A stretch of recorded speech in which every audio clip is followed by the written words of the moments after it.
Oke, di video kali ini saya sama Hidayat, Kak Jul, dengan Devino. Tadi kami sudah tes kepribadian di website apa itu Kak namanya? 60 personalities. 60. Personalities. Itu tentang apa itu Kak? Untuk MBTI itu kayak mau tentukan atau mau tahu kepribadian orang di situ. Jadi situs yang bahas untuk cari tahu ya soal introvertnya orang, extrovertnya orang kayak apa. Dari hasil tes tadi, jadi di sini ada 2 introvert dan 2 ekstrovert. Sebelum lebih jauh, nilai dulu. Bagaimana menurutnya Kak Jul dan Devino Hidayat dengan tes ini, hasil tesnya? Sudah sesuaikah atau kayaknya saya tidak mewakili?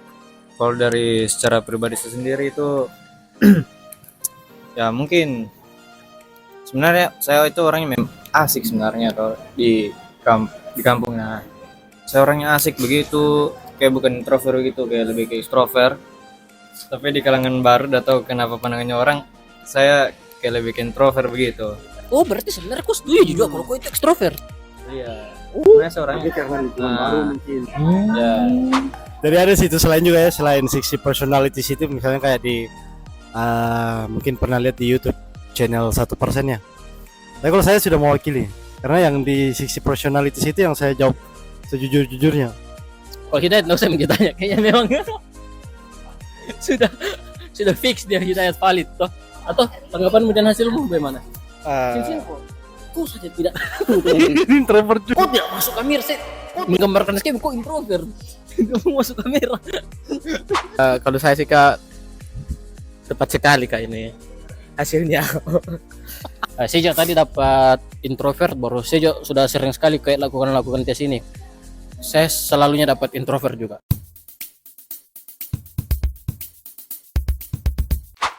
Kalau kita lihat definisi introvert dan extrovert dari 60 personalities tempat kita tes MBTI tadi ya. Ini kan begini. Kalau menurut 60 personalities, introvert cenderung lebih menyukai interaksi sosial yang lebih sedikit tetapi mendalam dan bermakna, serta sering merasa tertarik pada lingkungan yang lebih tenang. Oke toh? Itu introvert. Tapi kalau maaf. Ini. Kalau extrovert menurut 60 personalities tadi, dia bilang individu extrovert mudah menikmati aktivitas kelompok dan menghargai interaksi sosial. Kau berarti kau termasuk yang senang enggak kalau kumpul-kumpul? Kalau kumpul-kumpul ya senang. Kalau kau kumpul-kumpul, kau kayak langsung kayak pulih enggak tenagamu? Atau kok kayak Habis capek? gak energimu? Iya, energimu. Atau makin lama kok di orang Mungkin nongkrong? kayak makin betah begitu. Yang pertama sih. Kumpul-kumpul. Iya. Devino ini ekstro, tapi dia pendiam. Saya intro, Tapi sana sini. tapi tetap tak merasa introvert Kak. Karena jujur Kak, duduk di sini bukan masalah saya tidak senang, tapi Gak terkuras energimu. iya betulan Kak. Iya betul. Terkuras sekali energiku. Kita masuk ke pertanyaan intinya. Yang mana lebih cocok menjadi pendeta? Ekstra atau intro ya? Ekstro atau introvert? Waduh. Extrovert introvert itu kan melekat pada diri kita ya menurut gue. Ini menurut saya. Kalau teman-teman juga punya pandangan lain silakan. Tapi menurut saya extrovert introvert itu masing-masing ada di dalam diri kita, tinggal kecenderungannya bagaimana. Pendeta itu menurut saya begini, mau introvert atau extrovert itu diiyakan, ya kan? Intinya soal willing, soal kemauan dari pendeta itu mau dia extrovert kayak introvert. Tapi bagi saya idealnya itu extrovert, idealnya. Tapi kalau ada introvert ya nggak apa-apa. Idealnya introvert. Maaf. Yang jadi pendeta. Ya. Karena menurutku begini. Pendeta itu kan bukan cuma di atas mimbar saja. Dia pasti jumpa dengan majelis jemaatnya lah, ketemu dengan komisi-komisi apalah ya kan. Belum lagi ketemu kalau di gerejaku ya GPB ya. ketemu PHMJ, pengurus pelkat, belum lagi ketemu jemaat-jemaat kalau di dalam ibadah, ya kan? Jadi idealnya ideal menurutku ya, kalau ada ideal menurut lain silakan. Tapi menurut saya ekstrovert itu sangat membantu ketika hidup di dalam jemaat yang kehidupannya itu bersentuhan dengan komunitas-komunitas atau lingkungan sosial yang ada. Apalagi kan ada banyak cerita misalnya, ini kalau reuni biasa kan ada kakak-kakak alumni datang cerita begini, ada tuh pendeta sana di rumahnya terus, di pastor saya terus. Ya kita nggak tahu itu introvert atau ekstrovert pendetanya, tapi dari situ kan bahwa ekstrovert dengan ciri khasnya sangat selalu mau hadir di dalam perkumpulan atau orang lagi nongkrong mau hadir. Bagi saya rasa-rasanya ekstrovert itu mendukung seorang pendeta yang ekstrovert ya maksudnya. Itu sangat mendukung dia untuk melakukan pelayanan. Ada tidak hubungannya ekstro introvert untuk soal menjadi pendeta? Karena pendeta kan identik juga dengan pemimpin ya. Ya, ada enggak hubungannya? Pendeta itu dikenal kayak banyak bicara begitu, sedangkan introvert sosial. Ya, kan? ada enggak pengaruhnya ekstro introvert untuk jadi pendeta? Ada enggak? Kalau hubungannya ekstrovert sama introvert untuk menjadi seorang kepemimpinan begitu kan tidak ada. Tidak ada. Ya, kan dikenal itu introvert pendiam. Terus bagaimana nanti kalau dia mau jadi seorang hamba pelayan ke depannya? Kalau menurut saya itu introvert itu bisa menyelesaikan dirinya, gitu. Mungkin karakternya pendiam, tapi ketika dia melakukan sesuatu begitu dia bisa menyelesaikan dirinya. Jadi dia tidak selamanya diam begitu.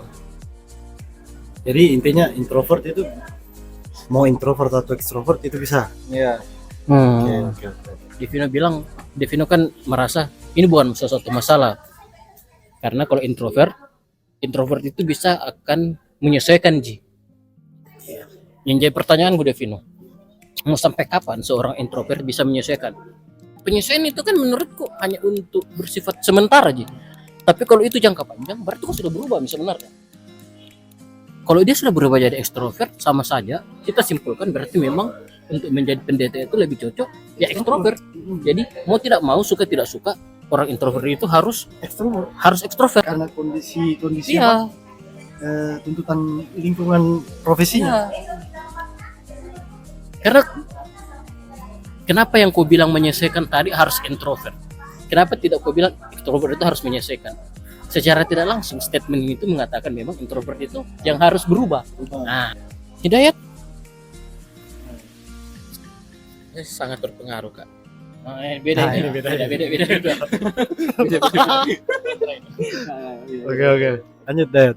Nah, kalau di jemaat itu Kak, kita dituntut untuk bersosialisasi.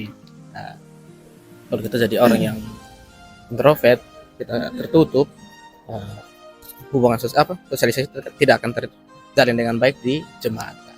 Saya. Jadi misalnya kalau kamu jadi pendeta nanti dengan kondisi introvertmu ini, ya, berarti kalau kondisimu yang introvert itu harus harus terusik dengan situasi jemaat yang harus bersosialisasi, hidup berkelompok itu gimana kau bangun itu coba? Atau kau berusaha meniru atau memanipulasi dirimu untuk menjadi ekstrovert? Ini pandanganmu, kiat-kiatmu misalnya. Ketika di jemaat Kak, kita memang dituntut untuk bersosialisasi. Terkadang ketika momen-momen yang suasana hati tidak damai Kak, tapi karena tuntutan pelayanan Kak, sekarang saya bawa diri mengikuti saja Kak, mengalir saja begitu Kak, tidak. Jadi sekalipun tidak tenang hatimu, Ya. sekalipun gelisah, kenapa sih saya harus Betul. Tapi karena saya berpikir tuntutan pelayanan, sebagai seorang pelayan, jadi saya memaksakan diri saja untuk masuk. Walaupun suasana hatinya tidak tenang Kak, pengennya cepat-cepat pergi dari sini Kak. Gitu. Tapi karena tuntutanmu kau harus di situ. Iya. Oh iya, ini informasi ya teman-temannya. ada itu orang introvert, itu salah satu orang dekatku lah, orang terbaikku lah ya. Dia tuh saking introvertnya, dia tuh kalau di tengah-tengah kalau ada acara dia hadir di situ, dia tuh kayak mau muntah, mual dia. Kenapa saya harus di sini? yang di acara keramaian Nah di keramaian, kumpul gitu ya. ya di keramaian ngumpul-ngumpul. Lisa kayak pengen cepat-cepat pergi begitu. Betul. Itu saking parahnya introvertnya. Ya, mau dibilang antisosial juga tidak. Tapi tidak. Orang terdekatku. 96%. Jadi ada satu orang yang sebenarnya harus duduk di sini pas introvert, cuman saking introvertnya itu dia nggak mau duduk di sini.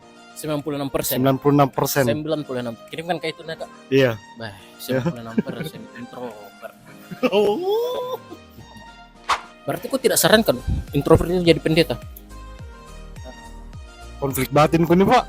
Iya Kak, betul. Kok tidak sarankan? Ya, kalau dari saya sih tidak saya sarankan Kak, karena saya mengalami langsung itu di jemaat Kak.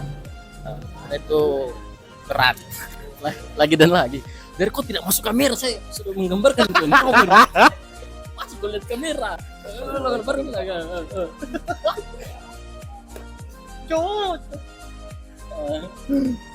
Kalau saya sih Kak tidak sarankan Kak, karena berat, terbeban, tidak nyaman. Ya saya punya pertanyaan untuk dia. Kan kamu mau jadi pendeta kan? Iya. Baru hasilmu introvert lah. Saya kurang paham itu SPT, SPF-nya bilang. Kamu masih mau jadi pendeta nggak setelah tahu dirimu introvert? Jujur ya Kak, kalau sebenarnya karena saya berpikir saya salah tempat. Ya. Waduh. Oke, lanjut. Ya, karena Kak?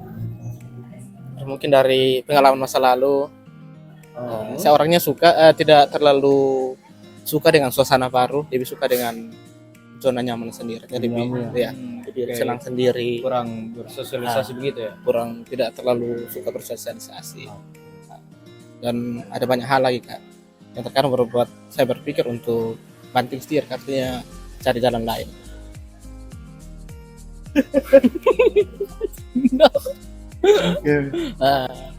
Tanggapan mediator dulu Pak. Kan Bapak hasilnya mediator kan? Nah ini kan sudah beda min dua ini Pak. Jangan saya buat konten ini karena memang karena mediator sih. Berarti tahu dari ini diskusi atau berarti sejauh ini yang paling cocok memang jadi pendeta ekstro. Apa kelebihannya introvert kalau mau jadi pendeta? Jadi pemimpin. Ya, pendeta itu kan terlepas jadi pemimpin toh. Iya. Sudah auto jadi ketua majelis itu kalau pendeta itu. Kalau orang yang introvert, orangnya lebih suka mendengar dan mempertimbangkan dengan matang Kak, sebelum mengambil keputusan. Menurutmu? Ya, menurut saya juga. Yang mengambil keputusan itu lebih baik itu orang yang introvert karena dia lebih banyak mempertimbangkan. Berarti ada tinggi kelebihannya nih introvert kalau jadi pemimpin. Dia lebih bisa mendengar menurutmu? Bisa juga sih. Berarti enggak jadi kok baca kok usulkan ini introvert jadi enggak apa-apa jadi introvert jadi pendeta. Tapi lebih Kak? Lebih banyak tidak baiknya Kak daripada banyak tidak baik. Jadi itu kok pertahankan introvert lebih jamin jadi pendeta tadi. Iya Kak, lebih karena tekanan batinnya Kak buat sekali. Menurut Saya itu Kak. Dari tadi kita bilang introvert itu ada kelemahannya kalau jadi pemimpin. Ayo kita balik. Ada tidak kelemahan ekstrovert kalau jadi pemimpin yang tidak dimiliki introvert? Misalnya, kayaknya kalau ini introvert unggul deh kalau jadi pemimpin. Kalau ekstrovert ini kurangnya kalau jadi pemimpin. Ada nggak? Kalau untuk orang ekstrovert Kak, kelemahannya itu di pengambilan keputusan Kak. Ekstrovert? Iya. Jadi sampaikan konstitusi. Nah, jadi dia bisa berat sebelah Kak. Ekstrovert dia nanti menurutku nanti kecenderungan berbahayanya begini. Dia jadi narsisme. Jadi dia karena mau menonjol di keramaian, akhirnya dia jadi pusat perhatian itu di dia. Dan kadang itu apa? Tidak menghargai orang lain. Itu bahayanya. Tidak menghargai orang lain. Dan kalau dilihat dalam pertanyaan-pertanyaan di MBTI itu ada soal intuitif, perasa, kecenderungan yang parah dari ekstrovert itu kadang tidak menghargai perasaan orang lain. Itu Kelemahannya. iya, menurutku ya yang saya baca juga ya. Narsisme itu karena mau mencolok betul. Misalnya nih, ada yang masuk STT, toh dia introvert. Lebih mudah menurutmu untuk rubah perilakunya, menyesuaikan kepribadiannya, entah dia mau jadi ekstrovert atau dia menyesuaikan, atau lebih baik lebih mudah untuk beralih profesi saja deh? Kalau saya sih lebih mudah beralih profesi saja kak. Iya, Karena kalau ini ya karena orang yang introvert itu kak lebih cenderung apa, ya sukanya di dalam perkumpulan itu lebih suka diutamakan begitu kak. Itu akan nyaman. Tapi ketika dia kayak mulai disampingkan begitu kak, dia akan mulai merasa tidak nyaman dengan itu. Ya, tapi apa kak, susah sekali kak untuk dapat situasi-situasi yang begitu terus. Energi itu kan berpengaruh juga. Misalnya yang saya bilang tadi, ada orang introvert itu yang saking parahnya sampai kayak lelah kalau duduk di tengah orang banyak begitu. Bergantung lagi. Kalau ekstrovert mah malah didukung dengan apa? Energi lebih untuk hidup di apa? Hadir di tengah-tengah kerumunan. Tapi tentunya pasti konflik batin ya misalnya. Karena ya itu yang dia bilang tadi ya Ikna ya. Dia kondisi yang tidak betah dalam keramaian, kerumunan, tiba-tiba harus ada di situ, bahkan tampil di depan pak, dia kan berdiri di mimbar misalnya atau berdiri di tengah-tengah perkumpulan lalu bawakan khotbah, dan itu pasti berimplikasi dengan apa, cara gaya pembawaannya ya toh. Jadi gimana men? Kesimpulannya ini video? Kalau saya Ya, kesimpulan gini. Kalau saya begini, saya tetap bahwa idealnya ekstrovert, karena ekstrovert itu menunjang banyak hal untuk kegiatan sosial. Tapi saya nggak menutup juga, ini kan yang ideal ya. Jadi ada banyak semua itu diterima, tapi yang idealnya itu ekstrovert. Tuh. Dan memang bagi saya hasil diskusi kita ya, hasil sharing kita juga. Ada Hidayat misalnya, salah satu contoh yang ada di sini langsung Tidak menyarankan orang introvert jadi pendeta. ya, bahwa pasti sulit teman-teman, apalagi yang introvert parah, yang energinya seperti terkuras, mual lah apa untuk jadi pendeta, itu pasti ada banyak kendalanya, apalagi kendala soal personalities, berarti kendala dalam diri. Jadi apa ya, saya tetap ideal ekstrovert, dan ya semangat loh untuk anak-anak yang introvert. Tapi bukan berarti saya mengesampingkan orang-orang introvert ya. Dalam sejarah juga banyak orang introvert itu yang hebat-hebat. Stephen Hawking introvert. Ya. Tapi dia bukan pemimpin. Waduh. Tapi orang hebat. Konteks, iya, Oh, tapi kan iya, ini iya. konteks kita mau jadi pemimpin. Berarti kan kayaknya enggak cocok introvert jadi pemimpin deh. Iya. Nggak tahu. Ya ini untuk kita Ya untuk kita. Ya, untuk diskusi. Dan penggal-penggal videonya, nonton sampai habis. Saya hanya saran sih kak untuk apa, orang tua dan lingkungan. Jadi penyebab seseorang itu introvert atau apa itu kak, salah satu penyebabnya itu lingkungan, orang tua masa kecil itu mempengaruhi sekali ya. Jadi setelah apa kak merenung pikir, ternyata semuanya dimulai dari masa lalu saya kak. Di apa, dalam keluarga tidak baik, dalam lingkungan ditolak, jadi akhirnya susah untuk bersosialisasi begitu kak. Jadi itu saran. Nah, saran saya seperti itu. Nah, saran untukmu, untuk adik-adiknya kita nih lah. Entah mungkin dapat dia introvert karena entah mirip-mirip kasusnya dengan kau, jadi bagaimana? Nah, mereka nanti dituntut setelah selesai dari sini jadi pendeta. Nah, pendeta itu ya tugasnya jadi pemimpin. Saranmu ke mereka bagaimana? Apa? Ya jujur aja, enggak apa-apa. Kan ini salah apa saranmu, bukan masalah benar salahnya. Ya pendapatmu, siapa mau marah? Enggak aja tuh.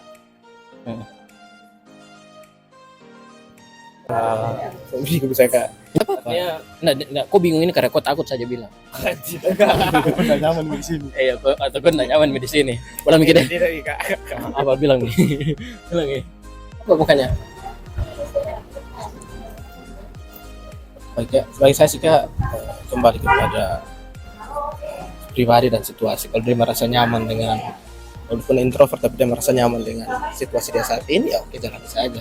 Tapi kalau bagi yang merasa tidak nyaman, tidak ada salahnya juga kak untuk bisa dilakukan, daripada tertekan di sini. Betul. Ini saya punya teman psikolog juga ya. Jadi dia bilang tes-tes seperti di dalam 60 personalities itu mencerminkan ya, tapi bukan jadi patokan ya. Betul. Kalau mau tahu betul-betul kita ekstrovert, introvert ataupun NFP, ISP apa segala macam itu butuh ke psikolog langsung dan kita ditinjau langsung, diobservasi. Ya, tapi harusnya jawabannya pasti Ya. nggak beda-beda jauh gitu kak. Iya tuh kak. Bisa Jim.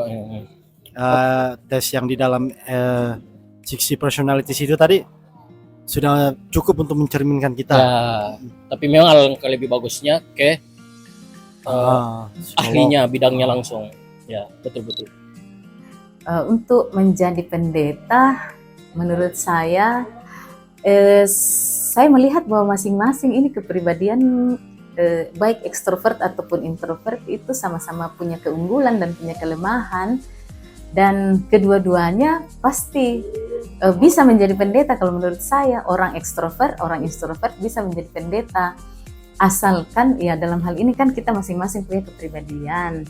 Tetapi ketika seseorang sadar bahwa kelemahan ekstrovertnya dan atau kelemahan introvertnya itu menghalangi dia untuk maju, ya berarti kan dia bisa belajar dari pengetahuan atau dari pengalaman hidup, dari masa-masa studi, masa praktek. Di situ dia belajar bahwa ternyata kalau saya terlalu tertutup juga, saya tidak bisa diterima, saya tidak bisa bergaul dengan jemaat. Orang ekstrovert pun begitu. Dia akan melihat, wah ternyata dia belajar dari pengalamannya, dari praktek, dari buku. Kalau saya juga terlalu open, terlalu terbuka, terlalu heboh, terkadang juga dibutuhkan keseriusan dan kewibawaan yang melekat pada seorang introvert begitu.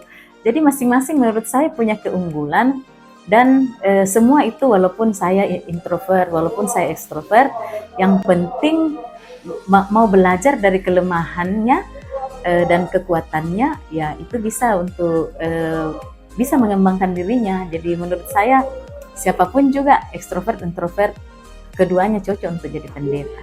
Ya. Jika seseorang itu setelah mengikuti asesmen atau tes, dia sangat menonjol ke introvertnya dan sangat menutup diri, ya menurut saya dari dirinya sendiri, kalau dia mau belajar untuk membuka diri dan belajar dari ternyata kalau dia tertutup sekali selama ini, itu akan menghambat dia untuk, ya bagaimanapun juga seorang pendeta kan berhubungan dengan orang, berhubungan dengan jemaat, ya, dan jemaat mengharapkan supaya ada keramahan, ada sapaan, ada pergaulan, namanya juga persekutuan, ya berarti tapi semuanya itu bisa dipelajari, yang penting seseorang itu mau berubah.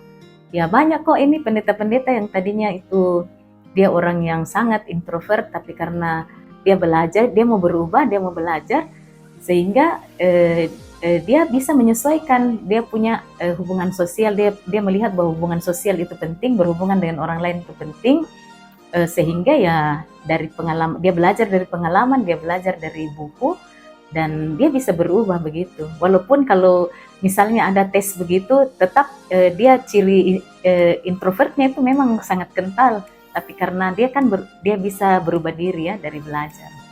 Ya itu jadi agak susah kalau terus menutup diri dan tidak mau, karena bagaimanapun juga seorang pendeta itu selalu berhubungan dengan banyak orang dan diharapkan untuk bisa, ya kalau dalam Alkitab dikatakan seorang gembala itu tahu dombanya, dan bukan hanya tahu tetapi mengenal domba-dombanya. Ya itu, dan semua orang menurut saya apakah di introvert, ekstrovert, semua bisa mengenal domba-dombanya ya. Yang penting itu tadi yang saya katakan, belajarlah dari kelemahannya masing-masing. Masing-masing karakter ini kan punya keunggulan, punya kelemahan. Ya, semuanya bisa dipelajari ya untuk semakin mengembangkan jiwa atau panggilan sebagai seorang pastor. Ya.